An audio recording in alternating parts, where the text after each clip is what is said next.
Malam itu, seperti malam-malam lainnya, aku bersiap untuk tidur. Hujan turun rintik-rintik di luar jendela, menciptakan melodi yang seharusnya menenangkan. Tapi entah kenapa malam ini terasa berbeda. Ada hawa dingin yang aneh, yang bukan berasal dari pendingin ruangan. Aku menarik selimut hingga ke leher, mencoba menghangatkan diri dan menepis perasaan tidak enak yang mulai merayap.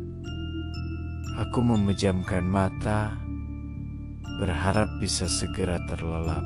Tapi tidur tak kunjung datang. Justru aku merasa seperti ada yang mengawasiku.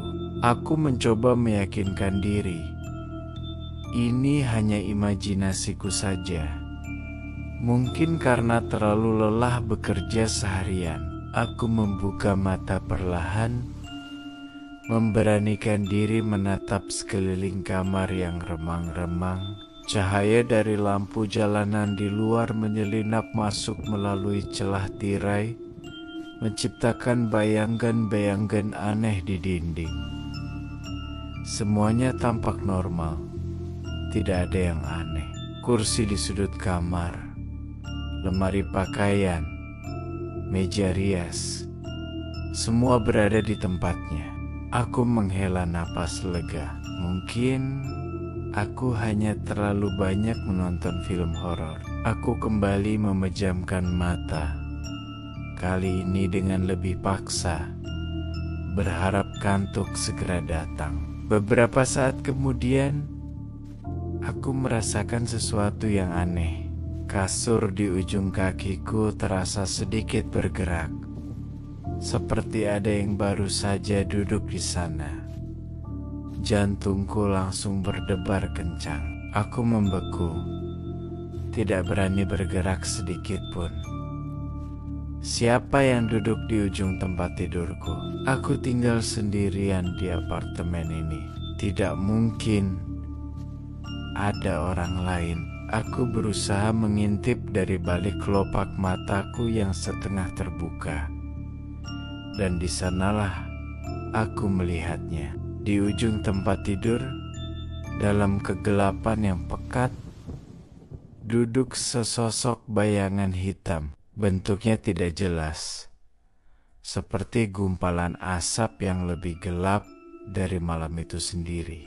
Sosok itu tidak memiliki wajah, tidak memiliki mata, tapi aku bisa merasakan tatapannya tertuju padaku, dingin, menusuk, dan penuh dengan sesuatu yang tidak bisa kujelaskan. Aku ingin berteriak, tapi suaraku seolah tercekat di tenggorokan. Seluruh tubuhku kaku karena takut. Napasku menjadi dangkal dan cepat. Sosok itu hanya diam di sana, duduk dengan tenang. Waktu seolah berhenti. Setiap detik terasa seperti 1 jam. Aku hanya bisa berbaring tak berdaya, menatap horor yang nyata di hadapanku. Apa yang harus aku lakukan? Apakah ini mimpi buruk? Aku mencoba mencubit lenganku, tapi tubuhku tidak mau menurut. Ini nyata. Semua ini nyata. Udara di dalam kamar terasa semakin dingin dan berat. Aku bisa merasakan energi negatif yang kuat memancar dari sosok itu. Perlahan, sangat perlahan, bayangan itu mulai bergerak. Bukan bergerak seperti manusia, tapi lebih seperti merayap, mengalir di atas spray menuju ke arahku. Kepanikan mulai menguasaiku sepenuhnya. Aku harus lari. Aku harus keluar dari sini. Dengan sisa-sisa keberanian yang kumiliki, aku mengumpulkan seluruh tenagaku. Aku memejamkan mata sekuat tenaga dan berteriak, tapi tidak ada suara yang keluar. Hanya ada sisa napas yang ketakutan. Ketika aku membuka mata lagi, bayangan itu sudah semakin dekat. Kini ia berada tepat di atas tubuhku, melayang tanpa menyentuh. Aku bisa merasakan hawa dinginnya menembus selimut, membuat kulitku merinding hebat. Aku tidak bisa melihat apa-apa selain kegelapan pekat yang menutupi pandanganku. Aroma aneh seperti tanah basah dan sesuatu yang busuk mulai tercium. Aku merasa seperti akan pingsan. Apakah ini akhir hidupku? Dalam keputusasaan, aku mulai berdoa dalam hati. Aku memohon perlindungan, memohon agar semua ini segera berakhir. Aku terus merapalkan doa tanpa henti.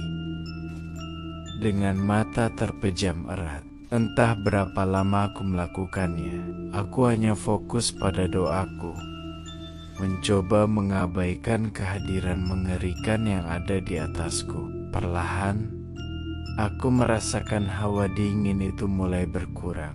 Tekanan berat di dadaku terasa sedikit lebih ringan. Aku memberanikan diri membuka mata.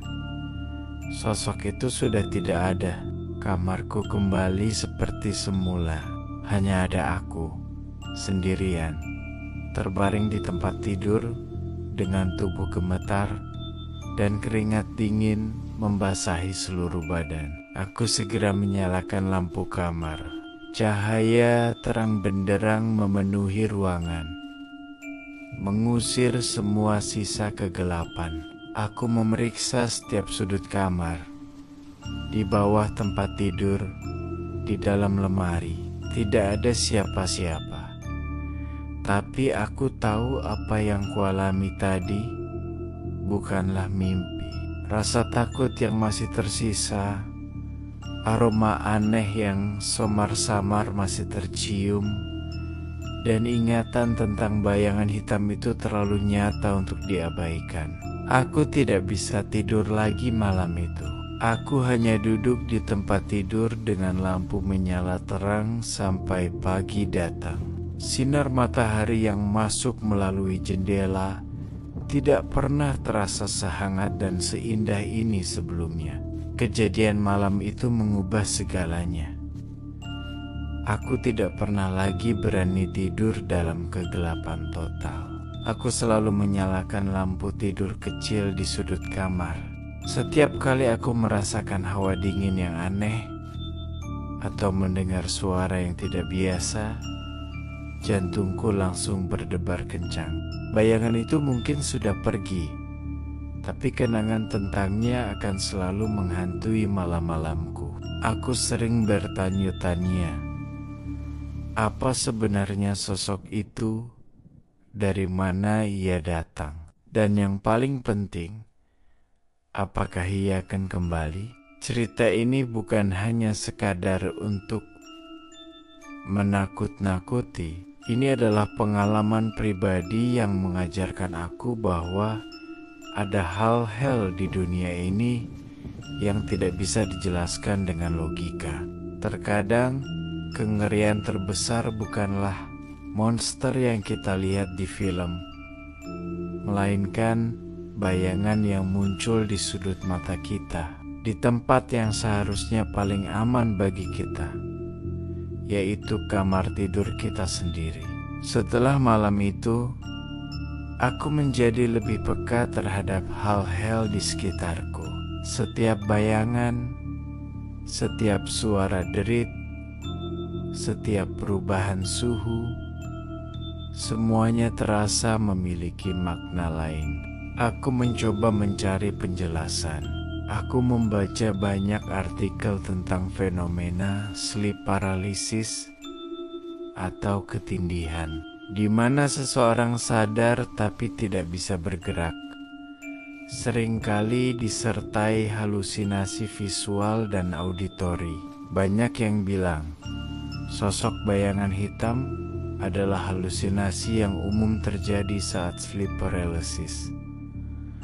Mungkin itu penjelasannya. Mungkin otakku hanya sedang mempermainkanku. karena kelelahan. Aku sangat ingin percaya penjelasan logis itu. Itu akan membuatku merasa lebih aman. Namun, ada bagian dari diriku yang menolak penjelasan itu. Gerakan di kasur terasa begitu nyata. Hawa dingin yang menusuk tulang dan aroma busuk yang pekat. Rasanya sulit untuk dijelaskan, hanya sebagai halusinasi. Bagaimana jika itu bukan sleep paralysis? Bagaimana jika itu adalah sesuatu yang lain? Sesuatu yang benar-benar ada di kamarku malam itu, mengawasiku dari ujung tempat tidur. Pikiran ini terus berputar di kepalaku, membuatku sulit untuk tenang. Beberapa minggu setelah kejadian itu, aku memutuskan untuk pindah dari apartemen itu. Aku tidak tahan lagi. Setiap malam adalah perjuangan. Aku merasa tidak pernah benar-benar sendirian. Perasaan diawasi itu selalu ada, mengintai dari sudut-sudut gelap. Aku butuh awal yang baru, di tempat yang baru, berharap bisa meninggalkan pengalaman mengerikan itu di belakang. Sekarang aku tinggal di tempat yang berbeda. Aku mencoba untuk melupakan malam itu, tapi bayangan itu tetap ada, terukir jelas dalam ingatanku. Cerita ini adalah pengingat bahwa terkadang dunia yang kita tinggali jauh lebih misterius dan menakutkan daripada yang kita bayangkan. Jadi, jika suatu saat nanti, di tengah malam yang sunyi, kamu merasa ada yang mengawasimu dari ujung tempat tidur, jangan langsung menganggap itu hanya imajinasimu. Mungkin saja kamu tidak benar-benar sendirian. Terima kasih sudah mendengarkan ceritaku sampai akhir. Pengalaman ini benar-benar mengubah cara pandangku terhadap banyak hal. Bagaimana menurut kalian? Apakah kalian pernah mengalami hal serupa? Coba bagikan pengalaman kalian di kolom komentar. Jangan lupa untuk subscribe channel ini agar tidak ketinggalan cerita-cerita lainnya. Sampai jumpa di video berikutnya. Tetap waspada.